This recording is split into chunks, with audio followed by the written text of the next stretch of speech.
একটা লোক গাড়ি চালাতে গিয়ে হঠাৎ অসাবধানতাবশত তার গাড়িটি পানির মধ্যে পড়ে যায়। এরপর সে তাড়াহুড়া করে গাড়ির দরজা খোলার অনেক চেষ্টা করে, কিন্তু সে গাড়ির দরজা খুলতে পারে না কিছুতেই। সে অনেক জোরে জোরে গাড়ির দরজা ধাক্কা দিতে থাকে, কিন্তু সে তবুও ব্যর্থ হয়।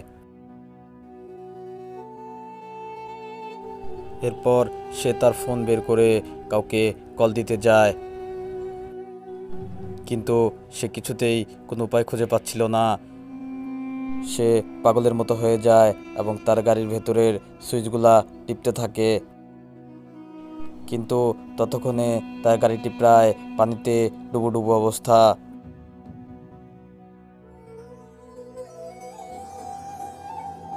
তখন সে আবার মোবাইলটি নিয়ে তার বউ এবং বাচ্চাকে